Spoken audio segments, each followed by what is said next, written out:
So let's go. Hi everyone. Hi. So we decided to have a stream to talk about the new features in a bit more detail, and if there will be any questions, I'll answer the questions right on the stream. So I have Cascada ready, and yeah, let's start. Uh, we will go through the release notes we have on our website, on our Cascada website, and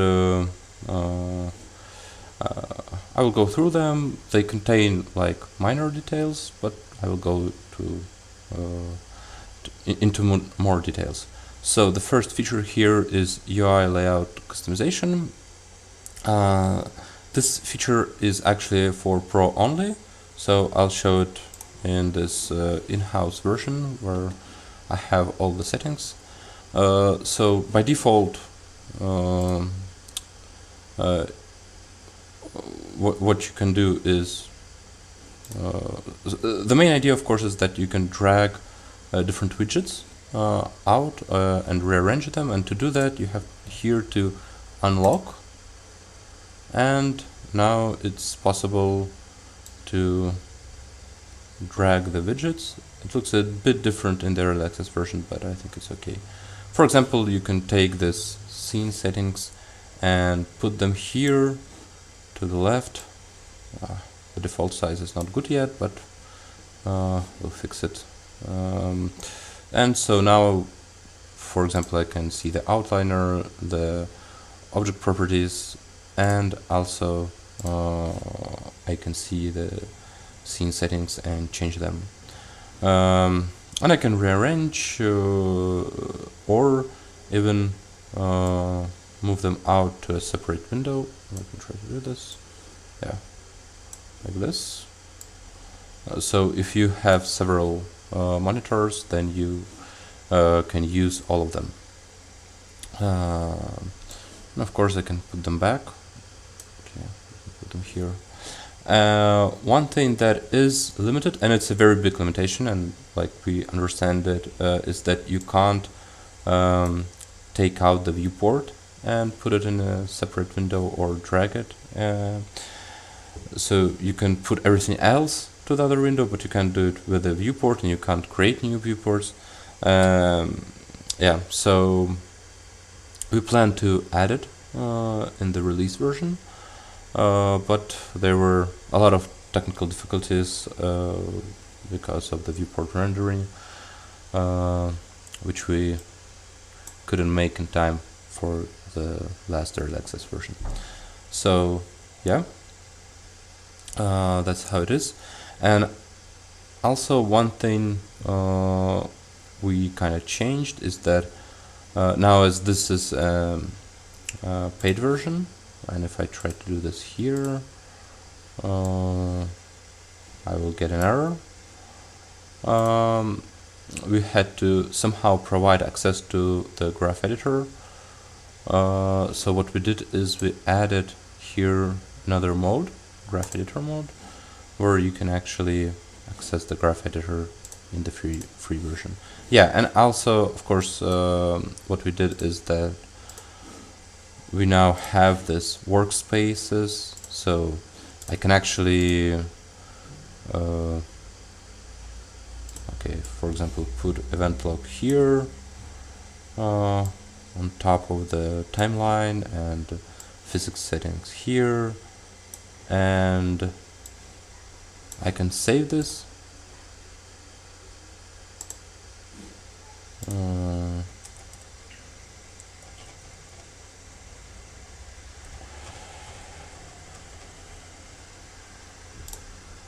And now I can go to like default workspace or switch to my workspace, and it will change how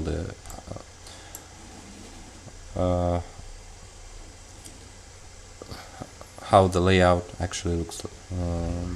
So that's all I think about this feature. If there are any questions in the chat or somebody is in the voice channel, then feel free to ask.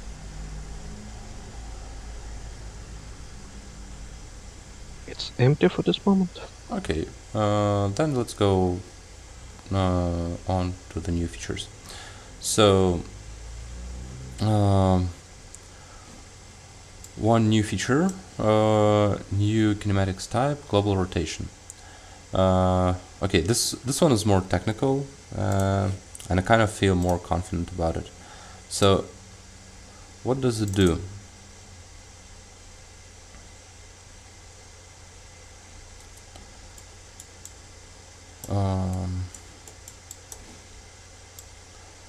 Suppose I have some animation, and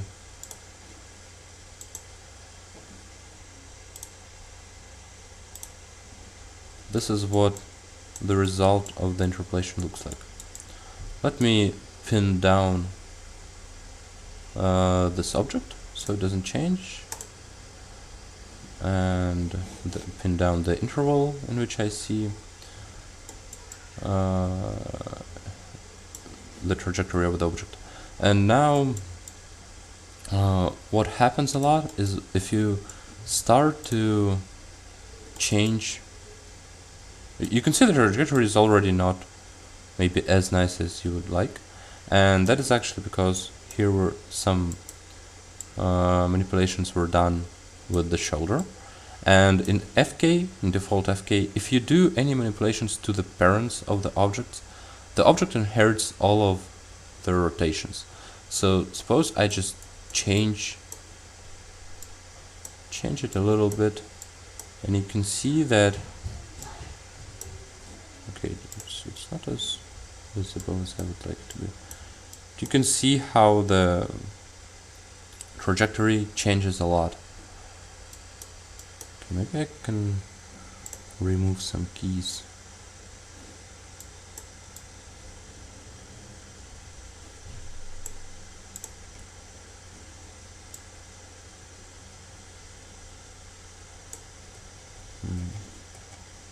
Not that easy.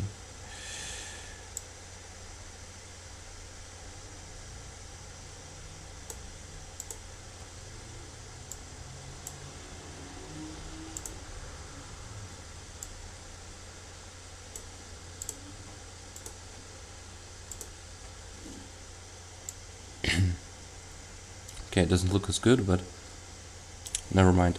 Sorry for coughing, I still haven't recovered yet. But suppose I change it, and you can see how the trajectory is affected.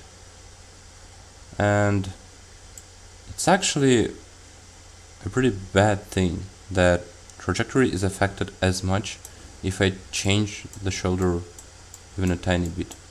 And that is basically because it inherits the shoulder rotation. And of course, if I use IK for the hand, for example, and change the position and especially the rotation of the whole body, I will change the rotation of the shoulder too, and it will give this effect where the trajectory changes significantly. So to change that, we added this new type of interpolation, which is called global rotation. And what it means is that in this type of interpolation, the hand actually inherits the position, but it doesn't inherit the rotation of its parent. And that means if I change the rotation of the shoulder, it doesn't change at all. And if I change, for example, the whole upper body rotation, it will change, it will translate a bit, but overall the shape will not change as much, because only the translation is inherited. So it's pretty useful, especially if you want to polish the objects that are parents to the hands or legs. And by the way, this type of interpolation only works for the limbs. So it works for the IK chains with the direction controller. All the other objects, they are interpolated like in the standard way, just using FK interpolation. So yeah. Okay, maybe one more thing I wanted to tell is why we left the FK interpolation, and that is because sometimes you do want to inherit rotations, and one classical example is a somersault. So when you're doing a somersault, you do want the rotation of the parent to be inherited, or otherwise the hand will behave really strangely. Okay, I can actually even try to do it.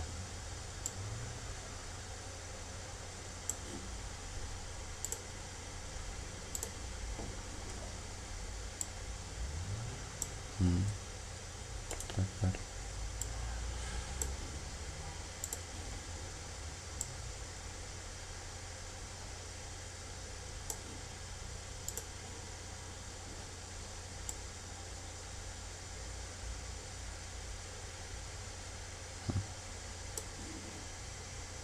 It's strange here.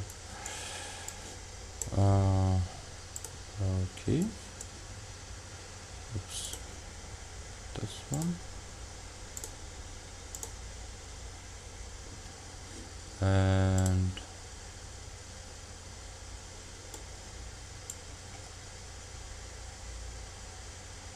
And you can see the interpolation is pretty strange. Okay, let me. And that is, of course, because it's IK here. So usually in the jump, what you want is FK.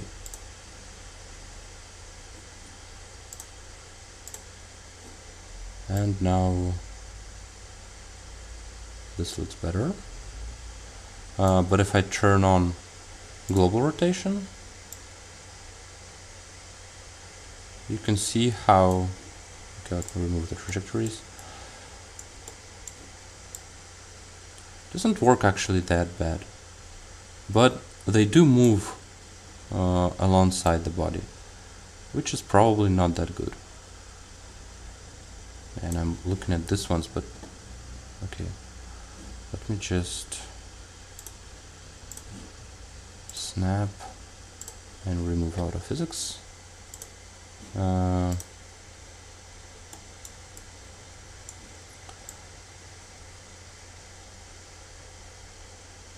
So they move a bit separately, but if I turn on FK, okay, it doesn't actually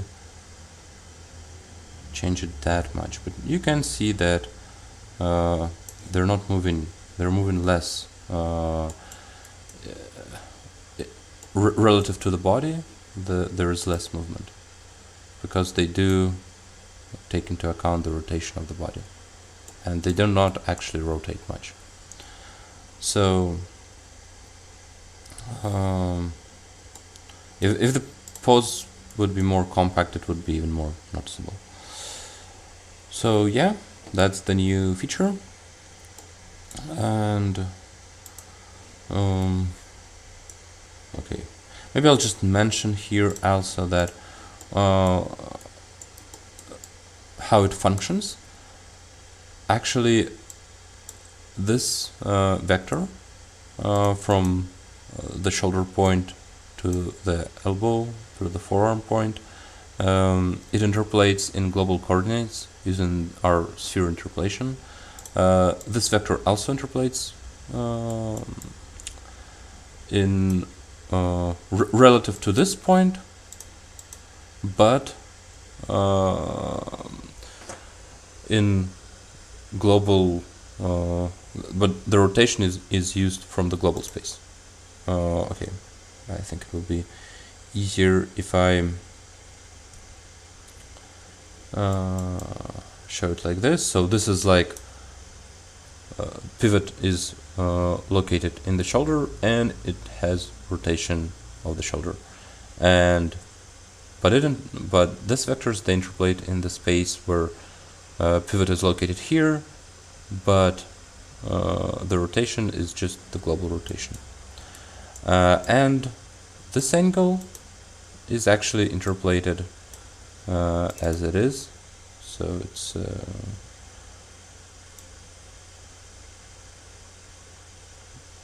this angle is interpolated directly in global rotation mode, and because of this, this looks like an FK rotation. It actually works in arcs, etc.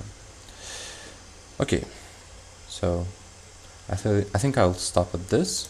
If there are any questions, I can answer. If not, then let's go further. Still no any questions? Just only some good words about update, and that's all. Thank you. By the way, yeah, update was not without casualties actually. Talking about the update, we did have problems with the performance of the viewport, and there were actually two bugs there. One we fixed pretty fast, and it improved, but still not as good as it was in the old version. But after that, we improved. We fixed that too. But about new features, I just because I have the ability, I just want to thank all our community, which participated a lot in finding the bugs and testing the new features in different ways, and like suggesting how we can improve them. So especially this new feature of cycles with offset, it was pretty complicated, and it is a pretty complicated feature. And okay, let's use this scene to demonstrate it. Okay, I'll open it from scratch, and I'll open this one scene where I have global rotation already set. Actually, not me, it was Lena who provided the scenes. Okay, so this is like a normal cycle where the character walks in place, and obviously what you want to do sometimes is that the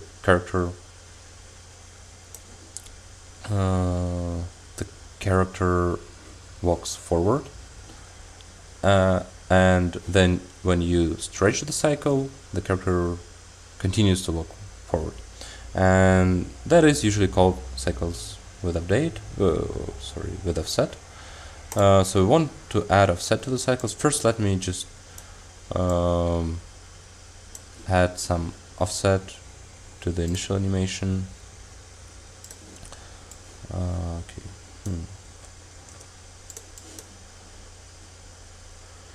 So how do I do that? Let me think. I think I'll look at this, at the trajectory of this leg, and I'll turn on interval edit mode in linear mode, and now I have to move this pose to the right in such a way that here, okay, here, this part of the trajectory should stay in place.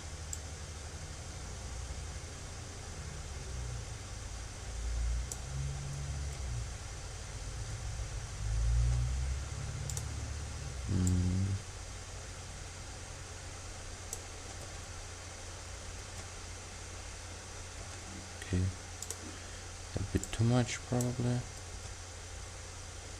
Okay, I won't polish it here, so we'll stop with this. Okay, I'll turn back on the interpolation. Now what I can do in this new version is add a cycle with offset Let me remove FK here actually. Okay, it will work for the arms. There are still some bugs with it, but there were much more, and it was actually a really technically hard feature. But let me just demonstrate what it works, how it works. And so the character walks forward and forward. So, like,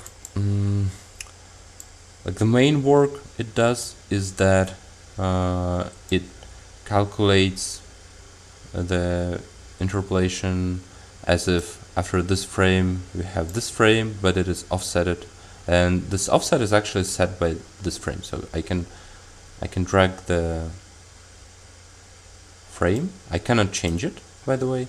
I can't change it, so I can't change the pose. It will snap back because it is rewritten from this frame, but I can change the overall offset. Like this, for example. Now it like lumps forward because it thinks that the offset is bigger. And it will jump like this every time, in every cycle. Yeah, and overall the interpolation works like we have an offset, and so we get all these frames by applying offset to these frames. While in standard cycles, we get these frames simply by copying these frames. And now, usually this is done in rigs where you have like a character controller. I don't know if you... Okay. Usually this controller looks like something like...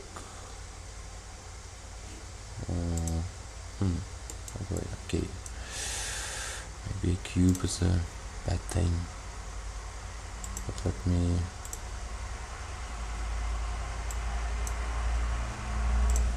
scale it.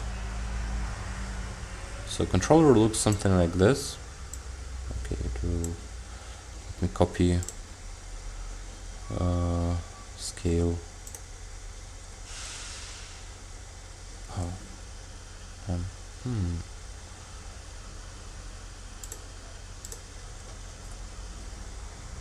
Okay, now it's good.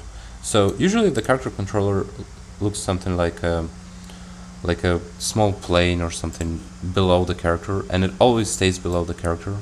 And when you animate the character, if the character moves overall, the controller, you move it with the controller, and then you move character relative to the controller, and then when you apply offset to the character, you usually just apply it to the interpolation of this controller, and then the character interpolates without offset, just does its interpolation relative to the controller. But our standard rig doesn't have this character controller. Instead, what we have usually for, if you want this root motion, it's also called root motion, like the motion of the root of the character. If you want this, you can add root motion constraint to some bone. Usually it is connected to the pelvis, I think, and then there are some options for it, like track rotation, don't track rotation. So afterwards, when you export animation to the game engine, it can use this root motion inside its own animation system. But we don't have this character controller, and we really want to, maybe in the future we will add it, but probably it will be optional, especially if you really like using AutoPosing.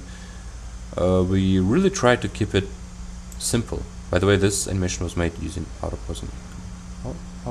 Yeah, it was, I think. So we try to keep it simple, and a character controller like that really complicates everything. So you have to think in the space relative to the character controller to understand why interpolation works like this. So it's probably a good option, but we wanted some solution that will work without such character controller. So what we did with this cycles is we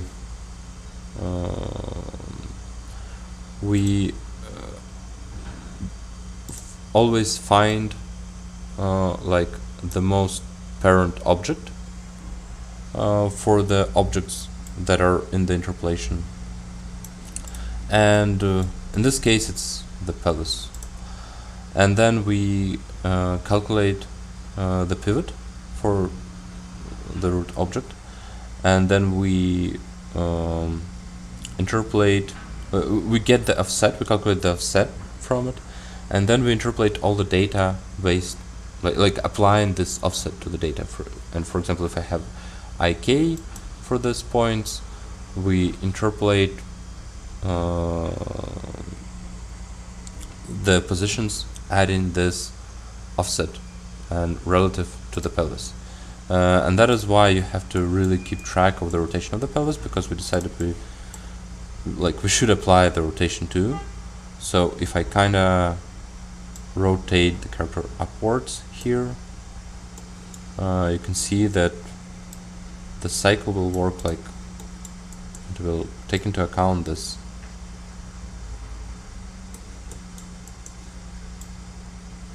rotation of the pelvis. Yeah, and that's it seems like this is enough in most cases. So yeah, it works. Just a bit complicated. It did like complicate the interpolation process, which was already pretty complicated, because you have to find the parents, you have to separate datas, like which we interpolate with offset, which we don't interpolate with offset, fk data we don't need an offset, ik data we do need an offset, etc. We actually were able to use like information about the data that is already on the character, but still it's pretty heavy, I would say. Okay, so I think that's all I wanted. That's all about this feature. Again, if there are some questions about this feature, then I think I can answer them. No, for this moment, I think that everything is clear for our guests. Okay, cool. Okay, so let's move forward. Quick rigging tool updates. Yeah, one other thing we did add, actually, even before going into the quick rigging tool updates, I just wanted to say that we added some like a helper menu for people who just, download Cascadeur, they have a model and they don't want to really get into the tutorials, just want to play around with Cascadeur. And usually, and if they have a humanoid model, then for them it will be easier now, because you can just import the model and automatically you will get this message like, do you want to rig it, enter rigging mode, and you can say yes, and it will tell you, okay, for humanoid characters best to use quick rigging tool, launch it, and yeah, you can launch it.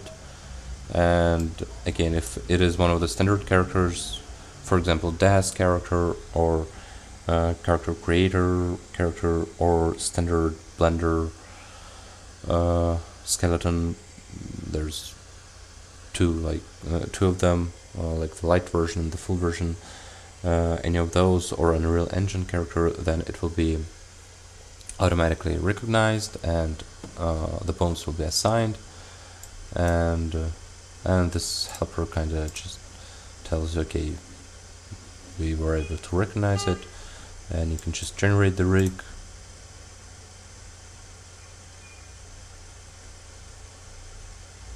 And play with it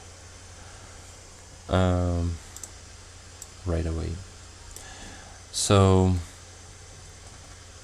okay, yeah, go back. What are the new features now in the quick rigging tool? One is that suppose you want to add a weapon. Okay, I have this joint, we can child something to it. for example.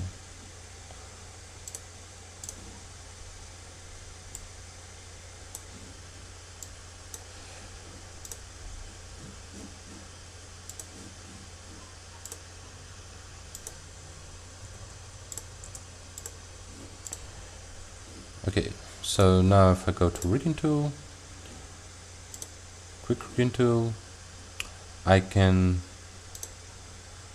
drag this joint and insert it as a weapon, and then I will have like automatically it will automatically generate the rig element for this weapon, and also this twist. By the way, there's a bug that they are not recognized by default, but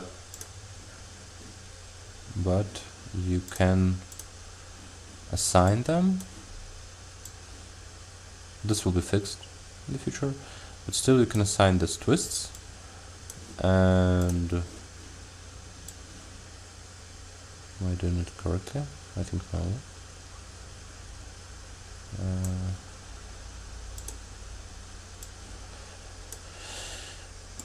So yeah, and they will be automatically generated and will work. I won't assign all the twists right now, but you can see this twists and the rigid body for the weapon, which is pretty small by default, but yeah. So these are like new features in the rigging tool, just to make it easier for people, because a lot of rigs have twists, a lot of rigs have weapons, just to automate it a bit more. Yeah, and actually we now support working with twists in skeletons that have like a chain, because there are two ways how the twists are done. One, kind of a more easy approach, is this way, when the twist is shielded to the arm, and the other approach is when the twist is actually in the chain, in the hierarchy, and this approach was not supported by our twists, and now it is. Okay, so let's move forward, and maybe there are some questions.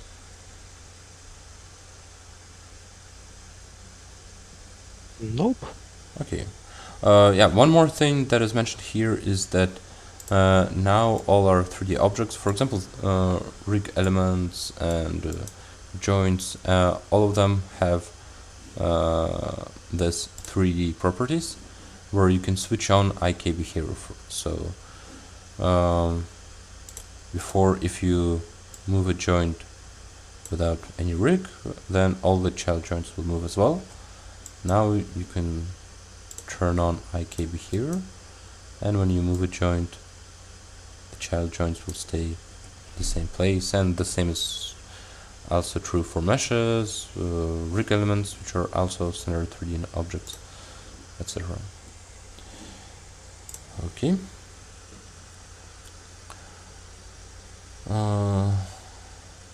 Okay, so physics updates. There were several physics updates. One, and it's the naming is pretty tricky, is that, okay, let me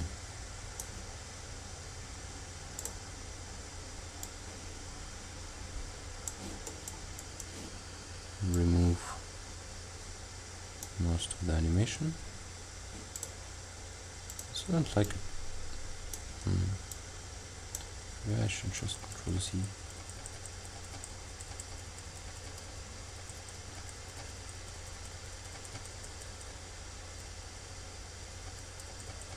I don't want the shift, but I don't want everything else. Okay, I think now it's good.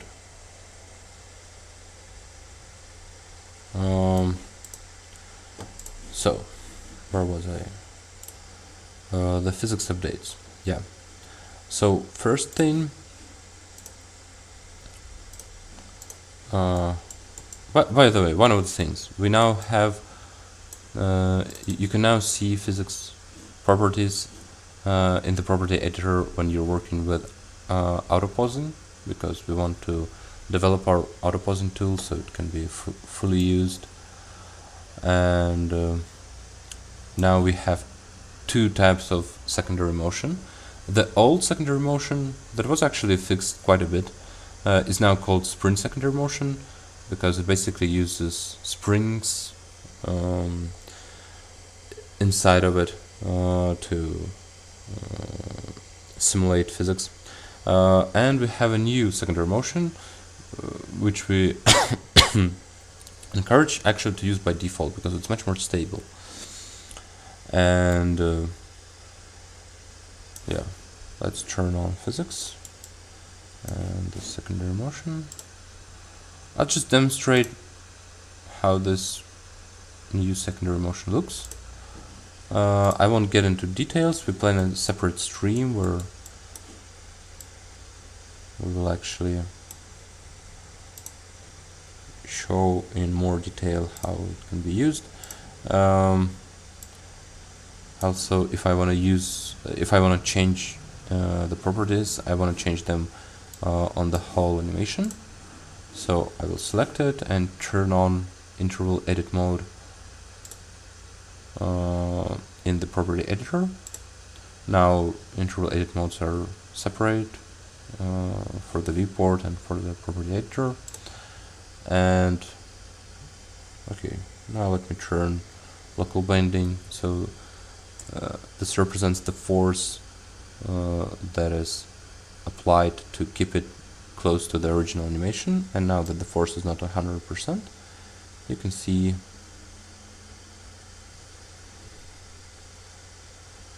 it's not that easy to see, but it does have like secondary motion. Okay, let me make it smaller. And we will actually see that it behaves like a physics object. Probably a bit too much.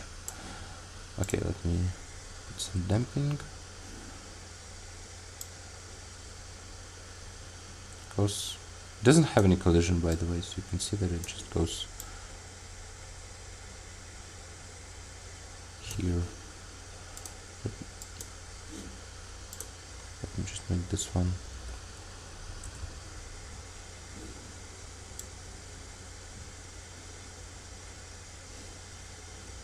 a bit stronger. So that's the new feature. I think it shows the idea, and I won't go into more detail about it. One more thing we added into our AutoPhysics tool. Okay.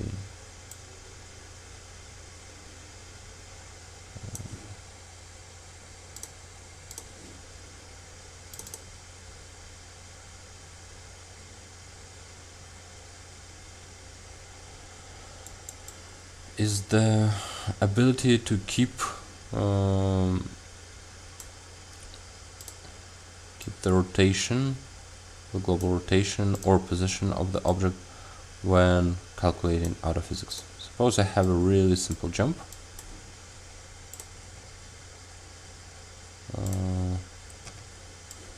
I want my character to go up.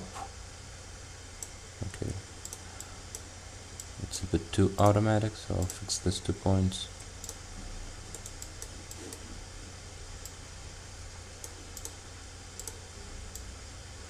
And it will kick with the leg.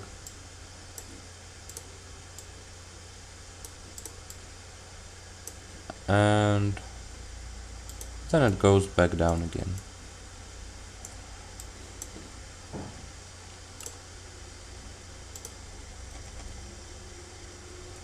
And if I turn on, sorry, AutoPhysics, you can see it got rotated, and especially what I don't want to rotate is this leg. So let me select it, and now I have in this physics character an option keep global rotation. Let me add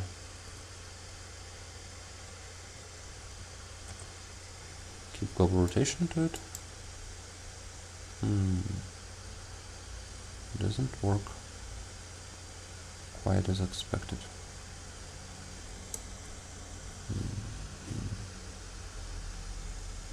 It's actually a question if I have the latest rig here.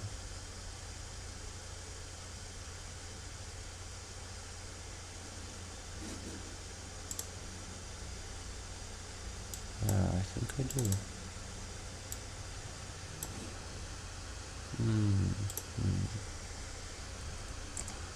The experiment didn't go exactly as planned. Okay, so if I put 100% here, it does keep its global rotation. So it keeps the global rotation of the leg, but instead it kind of has to rotate the whole body a lot for that, to compensate what the leg is doing. So yeah.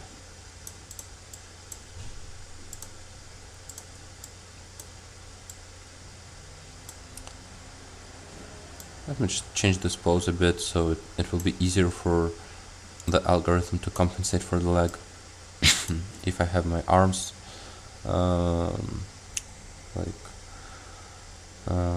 if I put forward my arms, I think it's much easier, so you can see this is how it works.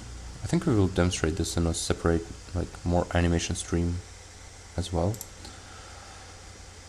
Okay, so that's all about AutoPhysics. Let's move on to the AutoPosing updates. If you have any questions, we can cover them. There is one question. It's not dedicated to this topic, but mostly about UI. Question from Solid Cloud. Will you ever expand options binding textures to different UV sets on meshes, as most advanced characters use more than one texture? Oh, and it would be nice to see them in color. I think we will, not in the next release version, but yeah, we plan to enhance our rendering and support of such things. Although we don't plan to enhance rendering too much because it takes a lot of effort, and that's not something Cascadeur is specialized with. But yeah, this is probably basic support. I think this the UV coordinates of several files and also blend shapes these are features we will try to push after the release, but pretty early.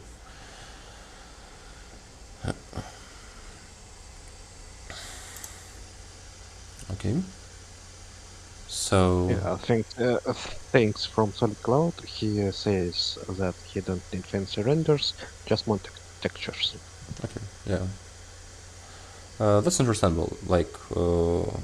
You just want, and this is our goal too. Although maybe we won't reach it as fast, to basically support everything so that you don't have to go and do or test something outside of Cascadeur regarding animation. Okay, so let's move forward then. AutoPosing. So we are trying to kind of lower the boundary, the entry level to Cascadeur and to posing. So we added what we call a new layer to our AutoPosing. Now you can only set positions of the feet and hands, and automatically you will get some positions for the pelvis and neck. But if the algorithm doesn't guess correctly, you can actually take it and move it.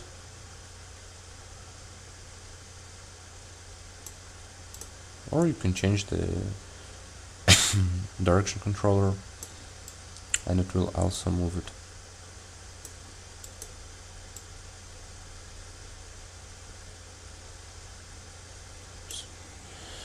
A bit too much. Okay. Also, I think we'll have a separate stream demonstrating all this stuff. So, what are other things? I think I won't stop on like small features like word constraint improvements, and a new feature for exporting animation with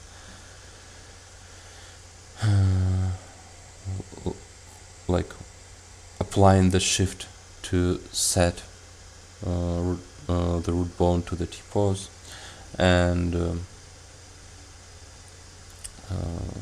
what I think I will stop at is this video files as textures.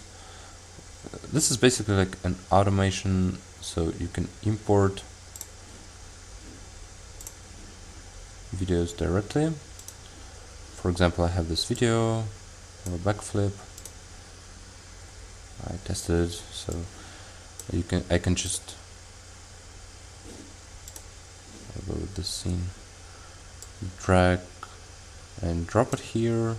I will get this dialogue, and basically what it does is it itself separates the video file into frames and creates a plane and applies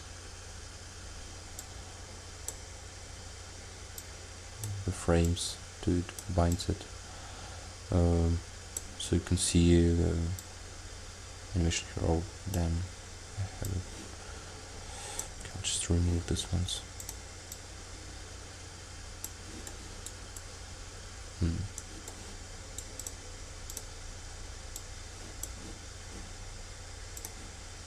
Oops. Okay, so here I have a plane now with the animation. It's in the background, and I can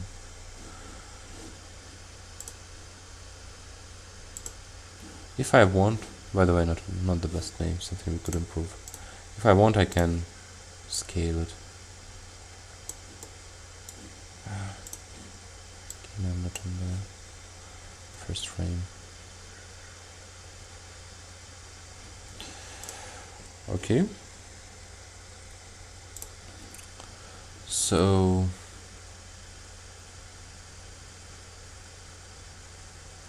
what other stuff? Okay, we do have some time still, so I'll dive in this smaller features. So relaxation settings of track stretching mode. What we did we had kind of a problem that when you play the animation, if you had your, for example, arm stretched in one of the keys,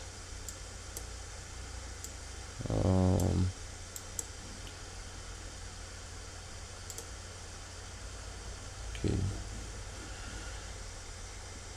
sometimes you have it stretched like a little bit, and then you have this interpolation, and it doesn't stretch into interpolation, but sometimes you don't actually even need to stretch it in interpolation. Or yeah, alternatively, maybe you have keys here and you actually stretch it yourself inside the keys. And there was a problem that because if you decide to play the animation like with time factor below 0. Then we interpolated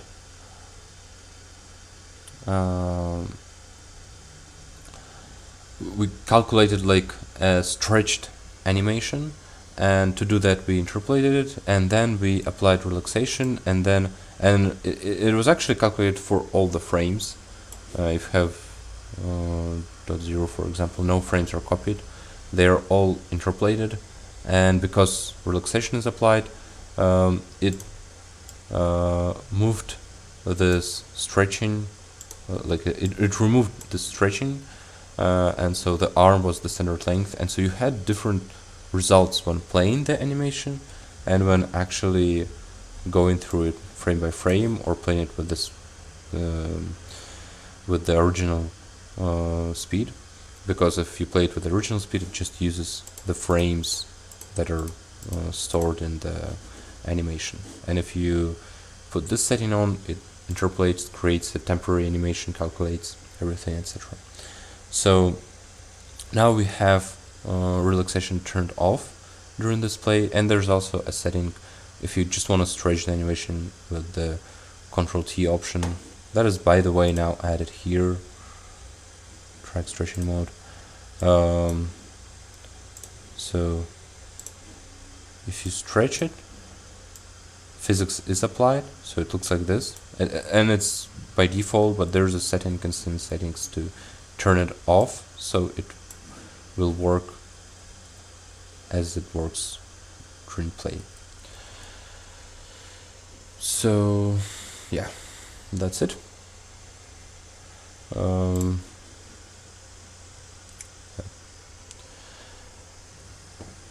Now, Node editor, it's still pretty laggy, I would say, and I think we mostly use it like in-house than outside, because it's pretty complicated. We don't have that much tutorials, but still it works better now. It supports shortcuts, so you can at least delete and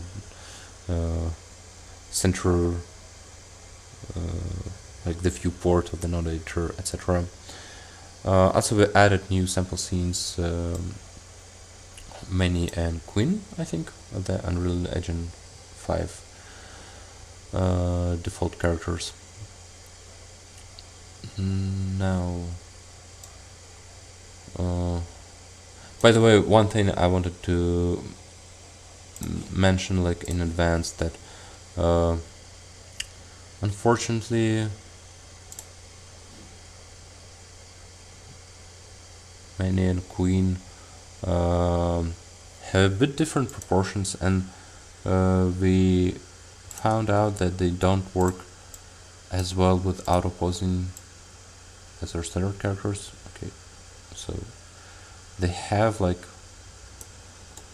you can put them in such pose that isn't really nice. We plan to make this better, and actually it will make better the behavior for the back, for the spine, for all characters. So you can look forward to the new version having that behavior improved. So what else? Like small improvements. For example, now you can change the color of the point controllers. You have to select them and turn on use custom color and make them green, for example. Or you can make one arm green and the other one red. So useful sometimes when you have several characters or a really complicated character. And the same is true for box controllers and joints. Okay, one more thing that I won't be able to show in the free version. Okay. I'll show it here. So I can link scene, and now I can set a custom color.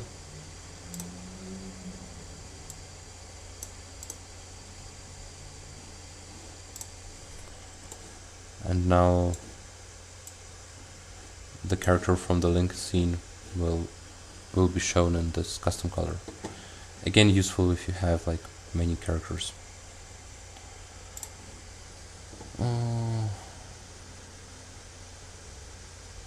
Okay.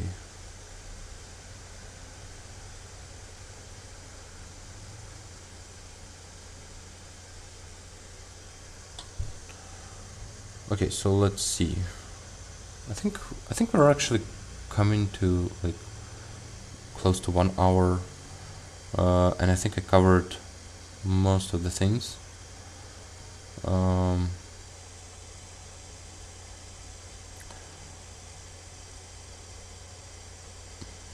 Like the small updates in UI, etc. I think it's not really that interesting.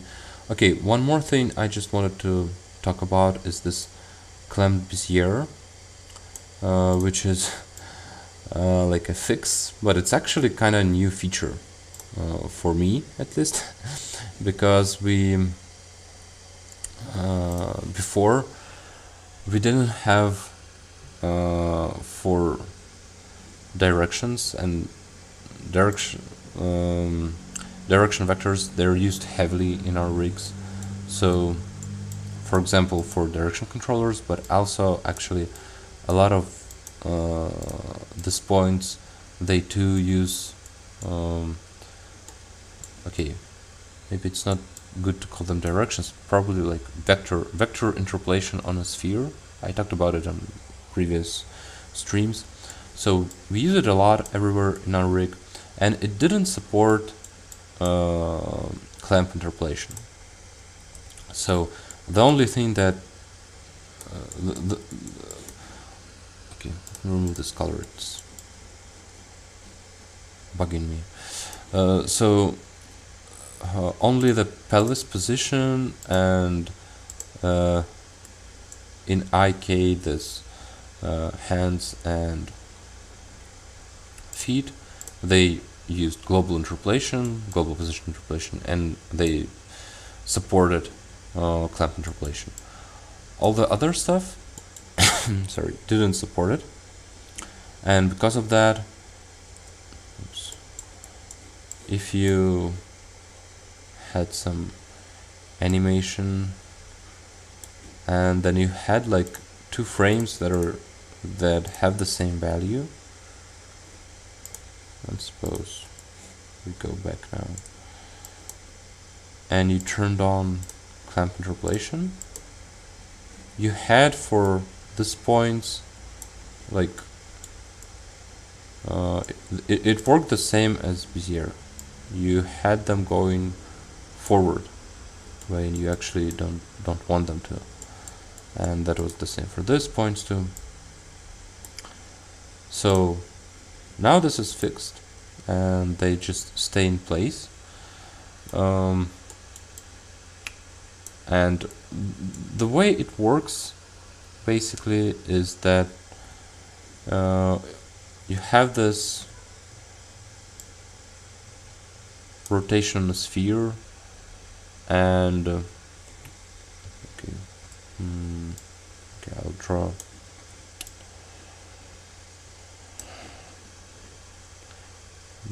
drawing with the mouse, not something I'm proud of. So suppose you have a sphere and you have several points on it, and what we actually do now, before we just didn't do anything, so the Bezier and Bezier clamped work the same way.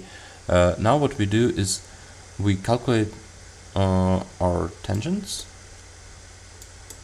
and then if 2 points are close, we make them smaller, and the more close they are, the smaller is this angle between them. Okay, doesn't look like the center of the sphere.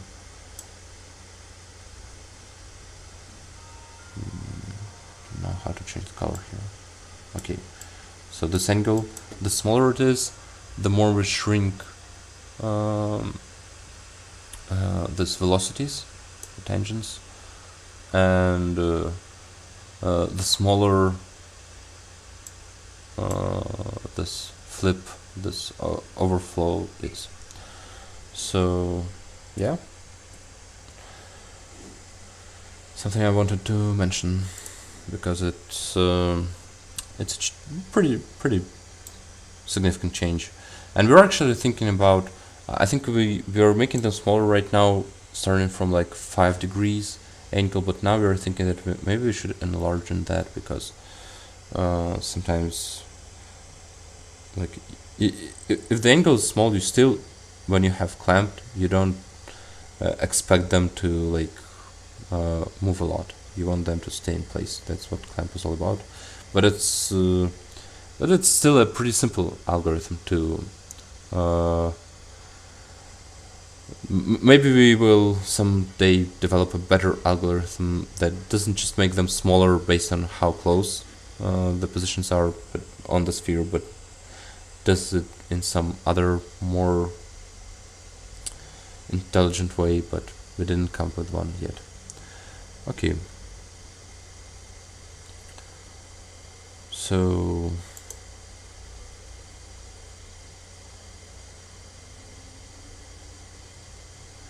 okay, if there are no questions, let's stop at this.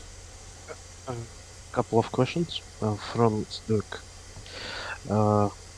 Would it be possible to set color not only link scenes meshes, but also to the meshes in the current scene? Yeah, I think we have this. We have this in our backlog, so we do plan to do it, and it's pretty easy to do. So yeah. Another question, are there any plans to make it easier to work with Cask rigs in Graph Editor, considering that Cascadeur is centered around working exclusively in viewport? Probably only long-term plans. Graph Editor does solve right now.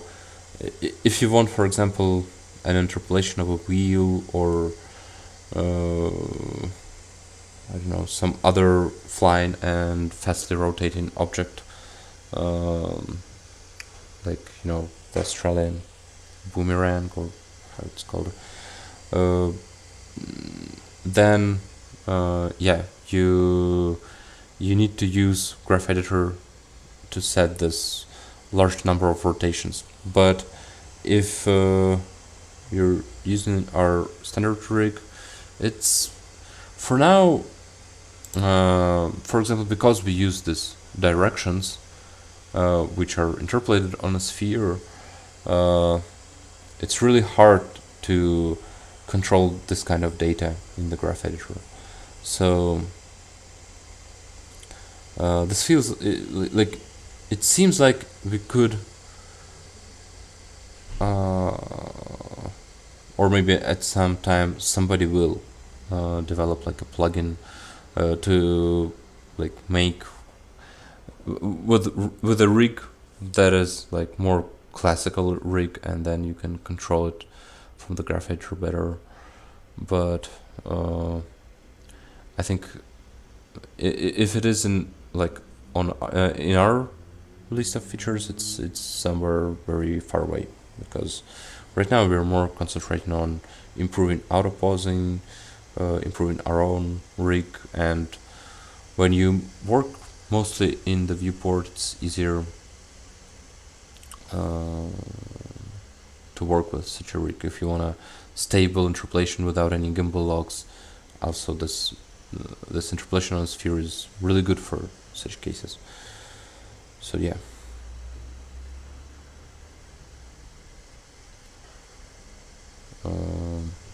And another questions about plans.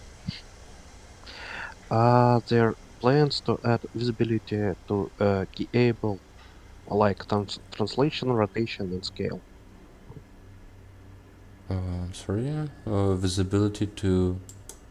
To be keyable, Oh, like translation, rotation, and scale.